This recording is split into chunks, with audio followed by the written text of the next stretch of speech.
Le Danemark est devenu mon pays préféré parce qu'ils font face à l'emprise islamique d'une manière qu'aucun autre pays européen n'a réussi à faire. Vous voyez, nous avons parlé de la Pologne et du Japon, qui ont essentiellement une politique d'immigration zéro, et ça fonctionne vraiment. Mais que faites-vous d'un pays qui a déjà été envahi? Comment un pays comme la France, l'Allemagne, le Royaume-Uni ou le Danemark lutte-t-il contre le fait que ces personnes sont déjà venues et se sont infiltrées? Il semble que le Danemark ait peut-être trouvé la réponse, ce qui est positif. Tous les regards se tournent vers le Danemark et Full of Nations, la nouvelle chaîne qui expose efficacement les extrémistes. Bienvenue dans la riposte. Le Danemark est sans doute la forteresse occidentale la plus solide d'Europe face à l'islam radical, devant la Suède, la France ou l'Allemagne. Un pays de 6 millions d'habitants, moins peuplé que Londres, a érigé un mur autour de sa civilisation. Non seulement un mur frontalier, mais aussi juridique, culturel et politique. Le Danemark a renforcé ses frontières, durci sa législation contre les sociétés parallèles, interdit les voiles intégraux et les salles de prière dans les écoles, réduit l'asile à un niveau historiquement bas et rejeté le modèle multiculturel répandu en Europe. Brillant, absolument brillant. Voici un rappel. Nous avons tendance à penser que soit personne ne peut entrer, soit s'ils entrent, cela pose un problème. Ce n'est pas le cas. Il existe aussi des moyens d'empêcher l'arrivée de nouvelles personnes et de réellement gérer celles qui sont déjà là, non pas simplement en leur cédant, mais en mettant en place des lois qui les incitent à partir ou les obligent à s'intégrer et à s'assimiler dans une certaine mesure. Voyons ce que le Danemark a fait. En 2026, le Danemark ne se demande plus si l'intégration va fonctionner. Il essaie de prévenir la fragmentation civilisationnelle avant qu'elle ne commence. Tandis que Bruxelles débat, Copenhague a déjà décidé. Au printemps 2026, le pays a franchi une nouvelle étape inattendue hors du Danemark. Une étape qui pourrait bien finir par réécrire tout le débat européen sur l'islam. Je peux juste dire, les gars, regardez le Danemark. Observez ce qu'ils font. Ils font des choses géniales et toute l'UE les observe et apprend, même si elle ne veut pas l'admettre. Et l'avenir de l'Europe de l'Ouest elle-même. Pour comprendre comment le Danemark en est arrivé là, il faut commencer ailleurs. Car ce pays, aujourd'hui le plus strict d'Europe, était autrefois l'une des sociétés les plus ouvertes et libérales du continent. Pendant des décennies, le Danemark incarnait la réussite scandinave, célèbre pour son État-providence généreux et pour des niveaux de confiance sociale parmi les plus élevés au monde. Soins de santé universels, université gratuite, faible corruption et une forte conviction d'un accord équitable entre États et citoyens. Puis-je simplement dire que nous nous sommes tellement habitués au fait que la droite pense devoir lutter contre l'islamisation, tandis que la gauche veut simplement les accueillir? Mais il s'avère que dans ce cas, être vraiment libéral, plus à gauche et plus ouvert d'esprit a en fait accéléré les leçons qu'ils devaient apprendre, parce qu'ils ont réalisé très rapidement que peut-être que cette fausse idée avec laquelle ils vivaient était justement cela, une fausse idée. Et c'est en fait incroyablement, incroyablement problématique. Bien sûr, nous ne parlons pas de l'extrême gauche woke. Nous parlons de personnes qui pensent qu'il faut s'assimiler. Ce sont eux qui ont essayé d'intégrer ces personnes et qui ont vu que cela a échoué. Autrefois, des visiteurs écrivaient des livres sur le secret des Danois pour la civilisation moderne où l'immigration jouait un rôle clé. Dans les années 1990 et 2000, les élites danoises pensaient que l'intégration se ferait d'elle-même. Des cours de langue étaient proposés, intégrés à l'État-providence, en espérant que la génération suivante deviendrait danoise. Or, la réalité fut tout autre. Vers 2005, les autorités danoises rédigeaient discrètement des rapports ignorés, révélant un chômage bien plus élevé chez les immigrés non occidentaux que chez les Danois de souche. Seulement environ 55% des enfants issus de milieux non occidentaux terminaient l'enseignement secondaire supérieur à 25 ans contre environ 85% des Danois de souche. C'est fou. Fou. Ce qui est drôle, c'est que beaucoup de pays européens ne collectent même pas de données sur ce qui se passe avec ces immigrés parce qu'ils ont peur de paraître racistes. Mais les Danois sont vraiment doués avec les données. Et quand on regarde les chiffres, il n'y a pas grand-chose à faire. Ça montre un peu la vérité. Des quartiers se formaient où la plupart des habitants ne partageaient ni la langue ni les codes sociaux du pays. La dépendance à l'aide sociale dans certaines zones immigrées atteignait des niveaux qui auraient ruiné le modèle danois à l'échelle nationale. Il y avait aussi l'état d'esprit du public. L'opinion publique est en train de changer, mes amis. L'opinion publique est en train de changer. Nervet a commencé à percevoir quelque chose que la classe politique avait passé des années à faire semblant de ne pas voir. Les Danois ordinaires n'étaient pas hostiles aux immigrés, mais redoutèrent de perdre ce qui faisait le Danemark. Une forte confiance, peu de friction et ce ciment social qui permettait à un petit pays de faire tourner l'un des États-providence les plus coûteux au monde.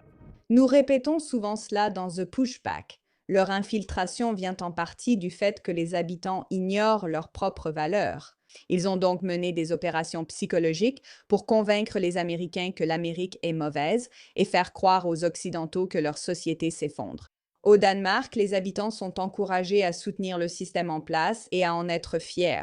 Ainsi, si on les leur retire, ils le remarquent immédiatement. C'est la grande différence, indépendamment des clivages politiques. C'est le fait que les Danois étaient fiers d'être Danois. Et les gens en Angleterre, en Allemagne, en Espagne et en Amérique ne sont pas fiers.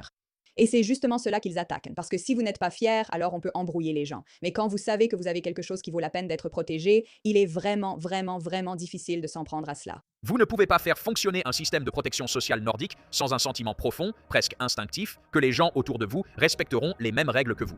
Au moment où ce sentiment se fissure, toute la machine commence à grincer. Les Danois ont perçu les fissures avant que leurs dirigeants ne l'admettent. En 2025, selon les derniers chiffres de Statistics Denmark, que les immigrés représentent environ 12,6% de la population. Et si vous êtes dans un système socialiste qui a besoin que chaque personne contribue, alors ces 12% sont vraiment importants. Les enfants d'origine immigrée représentent environ 16% des enfants nés au Danemark, contre plus de 27% en Suède, ce qui rend le cas danois relativement modeste. Pour une société presque homogène sur le plan ethnique, il y a une génération, ce changement a été vécu comme un séisme. Dans ce changement, un groupe a retenu l'attention. Environ 270 000 résidents avèrent des origines dans des pays à majorité musulmane, les plus grands groupes venant de Turquie, de Syrie, d'Irak et des Balkans. Dans un pays où tout le monde se connaissait, cela transformait des villes entières. Dans certains quartiers, ce changement était impossible à ignorer. Des lieux comme Møllner-Parken à Copenhague, Gellerup-Parken à Aarhus, Vosmos à Odense, des quartiers denses où le chômage atteignait 40% et la criminalité dépassait la moyenne nationale, et où les autorités danoises elles-mêmes admettaient dans leurs propres documents officiels que quelque chose ressemblant à une société parallèle était en train de se former à l'intérieur de leurs frontières. C'est ce qui fonctionne. C'est ce qui fonctionne. Le fait qu'ils aient tellement poussé pour cette immigration signifiait qu'ils ont accéléré les impacts, et ils ont ainsi pu constater que les impacts étaient réellement significatifs avant les autres pays. Les ambulanciers ont refusé d'entrer sans escorte. Les enseignants ont signalé des salles où le danois était rare. Statistiques Danemark indiquent que les jeunes hommes de milieux défavorisés sont condamnés pour violence à un taux 2,5 fois plus élevé que les Danois de souche. Des rapports internes danois évoquaient discrètement des sujets peu abordés publiquement.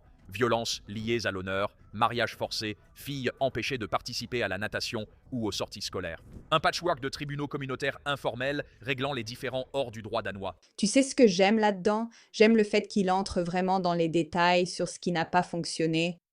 On se concentre souvent sur ce qu'il faut bien faire, mais voici ce qui a mal tourné et les problèmes apparus. Maintenant que tu as vu les problèmes, voyons ce qu'ils ont décidé de faire pour y remédier. Mais d'abord, un mot de nos sponsors. Je déteste appliquer des produits sur ma peau car je n'aime pas me sentir collante. Je veux juste être propre. Je sais aussi qu'ignorer une routine visage est presque un crime. Mais maintenant que j'ai trouvé OneSkin, je dois peut-être admettre que je me suis trompée depuis le début. Tu vois, je ne suis pas encore vieille, mais dernièrement, j'ai remarqué un changement sur ma peau qui a décidé qu'il était temps de vieillir. Et c'est vraiment, vraiment pas sympa. Mais après que mes amis ont beaucoup insisté, j'ai décidé d'essayer. Et oui, je suis maintenant une femme transformée. Je ne fais pas la promotion de choses auxquelles je ne fais pas confiance. Vous connaissez la chanson, mais sérieusement, regardez, qu'est-ce que vous en pensez? Et ce n'est pas seulement mon expérience. OneSkin a plus de 10 000 avis 5 étoiles et ils sont maintenant un leader dans la longévité de la peau. Je dois vous avertir que contrairement à ce que l'Internet veut vous faire croire, vous n'avez pas vraiment besoin d'une routine compliquée pour avoir une plus belle peau. Issu de plus de 10 ans de recherche sur la longévité, il est prouvé que le peptide OSO1 de OneSkin cible les signes visibles du vieillissement pour révéler une peau plus saine aujourd'hui et avec l'âge. Profitez de 15% de réduction sur OneSkin avec le code MEIRA sur oneskin.co, MEIRA, offre limitée. C'est 15% de réduction oneskin.co avec le code MEIRAK. Après votre achat, ils vous demanderont où vous avez entendu parler d'eux. Alors s'il vous plaît, soutenez notre émission et dites-leur que c'est nous qui vous avons envoyé. Il existe aussi d'autres façons de soutenir notre émission. Bien sûr, en vous abonnant, en partageant cette vidéo, en activant la cloche de notification. Et aussi, beaucoup d'entre vous nous ont demandé comment soutenir Pushback. Nous avons une annonce très excitante à venir, alors restez attentifs. Mais revenons à l'essentiel. Comprendre ce que le Danemark a bien fait. Regardez la vidéo de Full of Nations, elle comporte plusieurs chapitres. Numéro 1, la mort du Danemark libéral. Argent gratuit, frontières ouvertes, montée des zones de non-droit. Nous venons de le voir. Voici quelques chapitres à explorer. Démolir de force des quartiers, traiter ce problème fermement, interdire les voiles intégraux et burqa, dissuader les gens. Suppression des prières dans les écoles publiques, politique zéro réfugié, pourquoi la gauche s'oppose aux immigrés? C'est mon chapitre préféré. Demander aux islamistes de quitter le pays et l'Europe qui copie discrètement le Danemark. Ça va être une bonne vidéo. Alors restez avec nous. Revenons-y parce que je sais que c'est pour ça que vous êtes vraiment là. Allons-y. Ils ont publié un document appelé Un Danemark uni sans société parallèle. Ce n'était pas un livre blanc, mais un plan de guerre. Il a introduit une liste officielle de quartiers classés selon des critères comme le chômage, les condamnations pénales, le niveau d'éducation, le revenu moyen et un seuil que la plupart des autres gouvernements européens n'auraient jamais osé inscrire dans la loi. Le pourcentage de résidents non occidentaux. Si cette proportion dépassait 50% et que la zone remplissait assez de critères socio-économiques, elle était officiellement qualifiée de société parallèle. Quand cela restait ainsi pendant 5 ans, cela devenait quelque chose d'encore plus sévère, une zone dite de transformation. La liste elle-même n'était pas nouvelle. Le Danemark publiait une liste officielle des ghettos depuis 2010, répertoriant à l'origine 29 zones à forte population immigrée comme cible d'intervention. Ce qui a changé en 2018, c'est la réponse. Le gouvernement a préféré restructurer physiquement les quartiers plutôt qu'investir plus d'argent. Le Danemark a ainsi pris une initiative inédite en Occident. Je peux juste dire que j'aurais aimé que le Royaume-Uni fasse ça. J'aurais vraiment aimé. La loi exigeait que les bailleurs sociaux dans ces zones de transformation réduisent de 40% les logements sociaux d'ici 2030. Cela impliquait des démolitions, des ventes forcées à des promoteurs et des non-renouvellements de baux pour les locataires de longue date. Des familles arrachées aux cités où elles vivaient depuis des décennies car les bâtiments étaient détruits pour changer la population du quartier.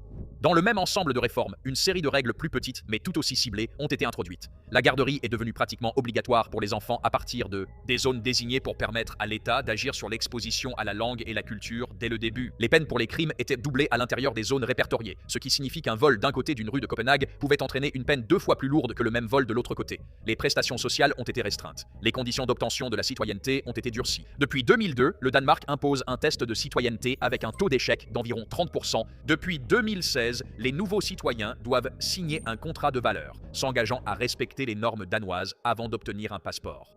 Le gouvernement n'a pas utilisé un langage bureaucratique vague pour le justifier. Les ministres danois ont déclaré ouvertement que les sociétés parallèles représentaient une menace pour le Danemark lui-même. Pouvez-vous expliquer l'importance du marketing plutôt que de dire simplement non, nous sommes pour le multiculturalisme? Ils disent plutôt, attendez, nous avons notre société et il existe une société parallèle. Et si vous vivez dans une société parallèle au sein d'une société, alors c'est un problème. Et si vous nommez réellement les choses de la bonne manière pour que les gens comprennent que c'est un problème, il est assez facile de convaincre les gens qu'il faut s'en occuper. Ce n'est pas un défi à gérer, mais une menace à éliminer. Le champ de bataille le plus célèbre est Jyllandsparken, un ensemble résidentiel des années 1980 à Nørrebro, Copenhague. Souvent décrit par les médias internationaux de voyage comme l'un des quartiers les plus branchés du monde pour sa cuisine et sa culture de rue, il représentait pour l'État danois une société parallèle. Les résidents de longue date, dont beaucoup étaient des citoyens danois naturalisés, qui tenèrent des commerces et élevèrent des enfants dans le quartier depuis 30 ans, se sont soudainement retrouvés étiquetés par les statistiques officielles comme faisant partie d'un problème que le pays cherchait activement à démanteler.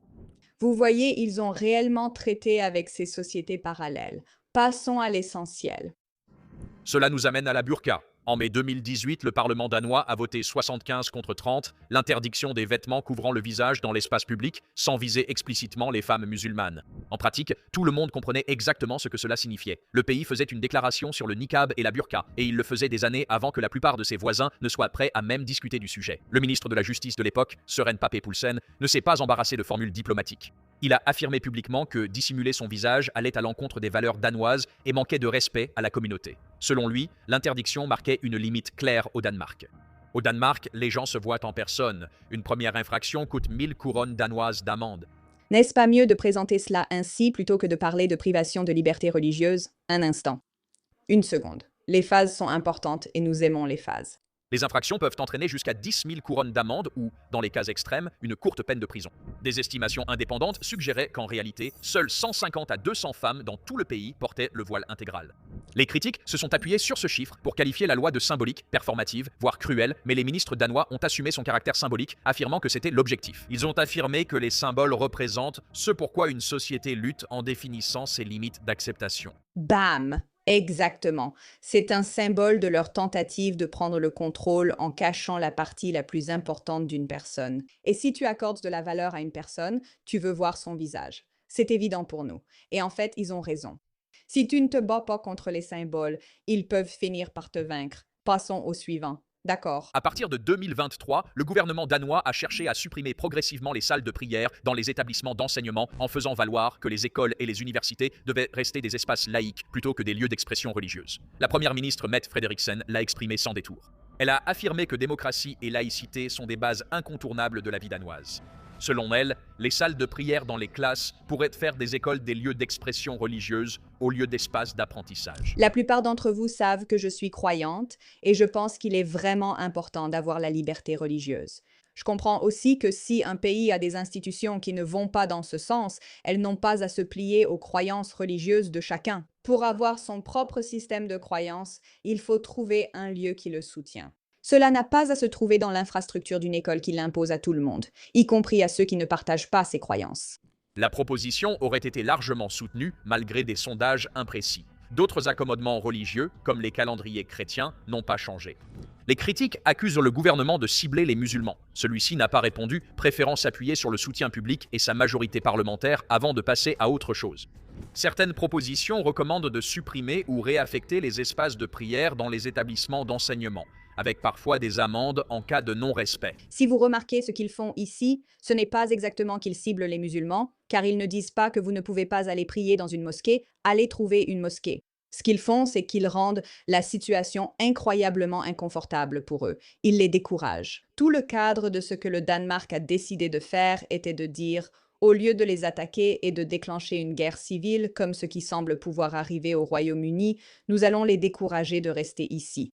Et chaque élément de notre vie qui les encourage, nous allons l'arrêter. S'ils pensent qu'ils peuvent se promener comme ils le veulent, nous ne le leur permettrons pas. S'ils croient pouvoir prier dans chaque institution, nous l'interdirons. Ils ne pourront pas non plus vivre dans des zones à fort chômage et obtenir un logement gratuit. Ils créent un effet dissuasif. Rien de tout cela n'a été présenté comme un simple ajustement administratif. Cela a été présenté comme une redéfinition de ce à quoi la vie publique danoise avait le droit de ressembler. La pression ne s'est pas arrêtée aux portes de l'école. Depuis 10 ans, le Danemark a durci les règles sur les institutions religieuses financées de l'étranger. Ils ont exigé que les mosquées révèlent leurs financements étrangers et ont sanctionné les imams prêchant des messages antidémocratiques ou hostiles à l'intégration. Parce que ce qui se passe dans une mosquée, c'est là que se construisent des opinions religieuses extrémistes et c'est là que les gens ne comprennent pas. Ils ont dissimulé ces centres fanatiques, presque terroristes djihadistes, sous couvert de lieux de liberté religieuse pour pouvoir prier. Et donc, si vous deviez créer aux États-Unis ou en Europe une loi qui dirait que chaque mosquée doit déclarer exactement d'où provient son financement, soudainement vous commenceriez à voir les lignes de l'infrastructure terroriste qui soutient ces bâtiments. Et il faut déclarer ce qui est réellement dit dans ces mosquées. Si ce ne sont que des idées religieuses simples, très bien. Mais y a-t-il de l'extrémisme qui en sort? Est-ce que ce genre de choses est discuté? Toutes ces mesures rendent ces lieux bien moins attractifs pour l'infiltration terroriste. Le pays a également étendu les lois danoises sur les discours de haine et la radicalisation afin qu'elles s'appliquent explicitement aux prédicateurs religieux opérant à l'intérieur du pays, quelle que soit leur nationalité. Le message à l'islam politique était déstabilisant. Pour prêcher au Danemark, il faut respecter les règles danoises. J'adore ça. À la même époque, le Danemark resserrait discrètement presque totalement le système d'asile. Si l'accès au pays est refusé d'emblée, les débats sur les voiles et salles de prière sont alors hypothétiques. Depuis 2019, les sociodémocrates, sous la direction de Frederiksen, s'étaient ouvertement engagés à ce qu'ils appellent eux-mêmes une politique zéro réfugié. Mais ce sont les chiffres qui racontent l'histoire mieux que n'importe quel slogan. En 2024, le Danemark a reçu 2333 demandes d'asile et n'en a accordé que 860. Pourquoi? Parce qu'ils ont découragé les gens de venir. Dans un pays d'environ 6 millions d'habitants, à la fin novembre 2025 seulement, 839 demandes avaient été approuvées pour toute l'année. Un chiffre que le ministère danois de l'immigration a qualifié d'historiquement bas. Le ministère de l'Intérieur britannique a indiqué en 2025 que les politiques danoises avaient réduit les demandes d'asile à un niveau inédit depuis 40 ans et qu'environ 95% des demandeurs déboutés avaient été expulsés. En 2024, le Danemark comptait environ 4 demandes d'asile pour 10 000 habitants contre 16 au Royaume-Uni et encore plus dans l'Union européenne. Le ministre de l'immigration danois, Rasmus Stoklund, n'a pas adouci le message. En janvier 2026, il a déclaré ouvertement qu'il était absolument crucial que le moins d'étrangers possible viennent au Danemark et obtiennent l'asile. L'asile, ennuyeux. Sérieusement, personne ne t'apprend vraiment comment parler aux gens. L'asile. Sa priorité absolue, disait-il, était de limiter l'afflux de réfugiés. C'était un ministre d'un gouvernement démocratique d'Europe occidentale. N'est-ce pas agréable d'avoir un ministre qui veut protéger son pays contre une infiltration? Et c'est normal. Cela devrait être la norme. Oui, c'est agréable, non? Ne serait-ce pas agréable d'avoir ce sentiment nous-mêmes? Oui, ce le serait.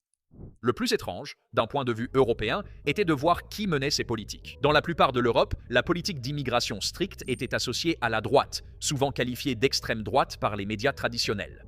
Au Danemark, l'initiateur de la politique la plus stricte contre l'immigration islamique en Europe occidentale n'était pas un agitateur de droite. C'était le centre-gauche, les sociaux-démocrates.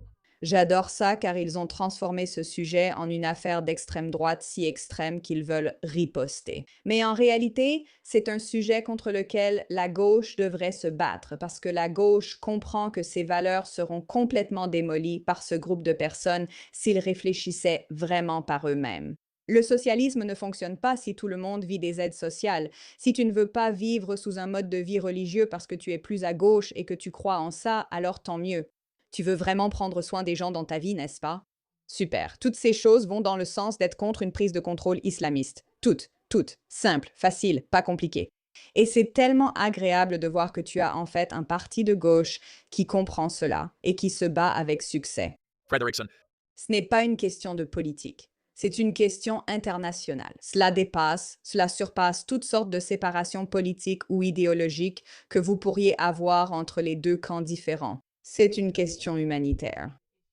Dans d'autres pays européens, ce parti aurait été la voie modérée sur la migration. Au Danemark, il est devenu le marteau, s'appropriant entièrement le sujet face à la droite en débordant tous les autres. En 2022, les partis traditionnellement pro-immigrés de la gauche danoise étaient soit silencieuses sur le sujet, soit complètement d'accord avec la nouvelle orientation. Le Parti du peuple danois, longtemps défenseur de politiques migratoires strictes à droite, a vu son programme largement repris par le centre-gauche traditionnel. Pour les syndicats danois et la base social-démocrate, ce changement était présenté comme la défense de l'État-providence, pas comme une attaque contre les musulmans. C'est exactement ça. Il ne s'agit pas de les attaquer. Il s'agit de défendre vos valeurs. Cela a eu un effet que ces architectes n'avaient pas anticipé. Le 25 mars 2026, les électeurs danois sont allés voter. Frederiksen, qui avait passé 6 ans à façonner l'image des sociaux-démocrates comme le gouvernement de centre-gauche le plus strict d'Europe sur l'immigration, était largement attendu pour obtenir un 3e mandat. Les sondages placèrent son parti en tête et ses conflits diplomatiques avec l'administration Trump sur le Groenland ont renforcé la fierté nationale autour de son leadership. Mais ensuite, les votes sont tombés et les sociaux-démocrates n'ont obtenu que 21,9%, leur pire résultat à des élections législatives depuis 1903. Effondrement historique pour un parti qui avait marqué la politique danoise. Ni le bloc de gauche uni, ni celui de droite n'a obtenu la majorité. 12 partis, pas de vainqueur clair. Parlement fracturé. Frederiksen a tenté sa chance. Durant une semaine, elle a négocié avec les partis du centre et de gauche pour former une coalition, proposant des compromis et des ministères. Elle a proposé un gouvernement transversal pour l'intérêt national, mais cela a échoué. Le 9 mai 2026, le roi Frédéric X a chargé Truls Lund Poulsen, chef du Parti libéral, de former un gouvernement de centre-droit à la place. Lors des négociations politiques qui ont suivi, le Parti du peuple danois a exprimé un soutien conditionnel à un gouvernement dirigé par Poulsen sous réserve de l'adoption d'une politique migratoire nettement plus stricte. Leur rhétorique visait à réduire l'immigration nette pour entraîner un déclin démographique de certains groupes d'immigrés à long terme. En tant que gouvernement de centre-gauche le plus strict d'Europe en matière d'immigration, et poursuivant sur ce sujet, voire en adhérant totalement à cette nouvelle orientation, le Parti du peuple danois, qui avait passé des décennies à promouvoir des politiques migratoires sévères depuis la droite, a vu une grande partie de son programme absorbé par la gouvernance de centre-gauche traditionnelle. Pour les syndicats danois, les électeurs de la classe ouvrière et, plus largement, la base social-démocrate, ce changement était présenté comme une défense de l'État-providence, pas comme une attaque contre les musulmans. L'argument au sein des sociaux-démocrates ressemblait à ceci. On ne peut pas financer un système de santé universel, l'université gratuite et des retraites généreuses, disait-il, tout en maintenant une politique de porte ouverte pour l'installation permanente de personnes venant de régions ayant des contrats sociaux très différents. Soit l'État-providence disparaît, soit la politique de porte ouverte cesse. Les sociaux-démocrates ont fermé la porte, ce qui a donné un résultat inimaginable ailleurs en Europe occidentale. Consensus politique quasi unanime. Le Danemark ne reviendra pas, avec aucun grand parti, à la politique de porte ouverte. Ce consensus explique pourquoi le modèle danois est si difficile à démanteler politiquement pour les étrangers. Aucun acteur important du système danois ne le souhaite. Et si tu suis cette série, abonne-toi à Fall of Nations. Ce qui s'est passé au Danemark ce printemps pourrait bouleverser le débat européen sur l'immigration pour le reste de la décennie. Les dirigeants du Parti libéral lui ont repris son programme et elle a malgré tout perdu le pouvoir au profit d'une coalition qui jugeait sa ligne bien trop peu dure.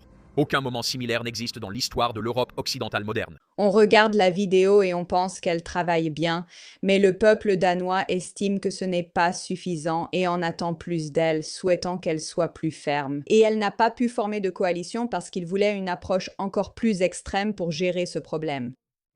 La fenêtre d'Overton au Danemark s'est déplacée et ouverte dans une direction que Frederiksen n'avait sans doute jamais envisagée.